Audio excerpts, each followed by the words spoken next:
আসসালামু আলাইকুম। আমি গত পরশুদিন একটা ভিডিও তৈরি করতে চেয়েছিলাম। সেদিন আমাদের একটি নতুন ফ্রিজ কিনতে যাচ্ছিলাম। সে ফ্রিজ কিনতে যাওয়ার সে ভিডিওটি আমি করতে চেয়েছিলাম যে এখানে একটা ছোটখাটো একটা ব্লগ ভিডিও তৈরি করে ফেলি। কিন্তু পথের মধ্যে ১ম এ আব্বা বাধা দেয় যে কোনো ভিডিও করা যাবে না, ভিডিও করা লাগবে না। এবং আমার আব্বাও ক্যামেরার সামনে আসতে চায় না। তাই প্রথমত একটু থমকে যায়, কিন্তু চুরি করে ভিডিও করার চেষ্টা করি।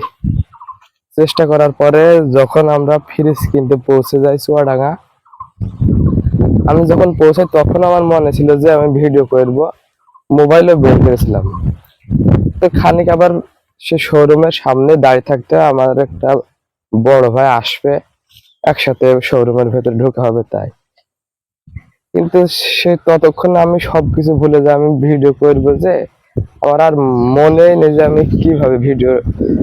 কিভাবে জানি ভুলে গেছি যে ভিডিও করার কথা। আমার আর একদমই খেয়াল নেই। সেদিন ভিডিও করতে পারিনি, তাই আমি আপনাদের সকলের কাছে আন্তরিকভাবে দুঃখিত। আর আমি সেই ভিডিওর কিছু অংশ যেগুলো করেছিলাম সেগুলো আজকে আমি আপনাদের দেখাবো, এবং আমাদের ফ্রিজটি কোথা থেকে এবং কিভাবে কিনেছি সেটাও দেখাবো।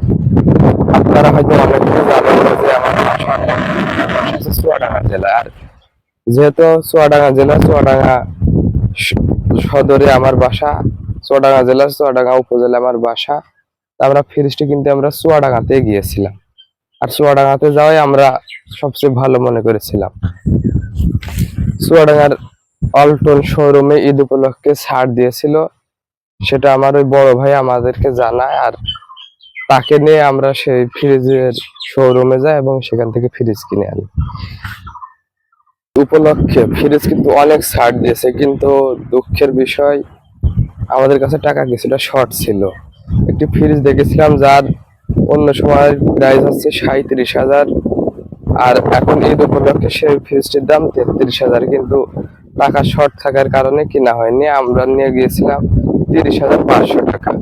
এর মধ্যে আমাদের ফ্রিজ কিনতে হবে, তাই পড়ে গেছিলাম বড় বিপদে। বাকি হয়তো তারা দিত, কিন্তু আমরা বাকি ফ্রিজ কিনতে চাচ্ছিলাম না।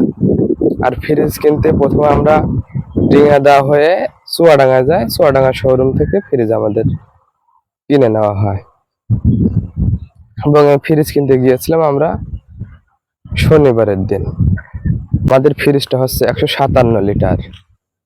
আর এই প্রাইজে আমাদের মনে হয়েছে যে ফ্রিজটাই ভালো হবে, তাই আমরা এটি ১৫৭ লিটারের ফ্রিজটি কিনে নিয়ে ফ্রিজটির দাম আমাদের রাখা হয়েছে ২৭,৫০০।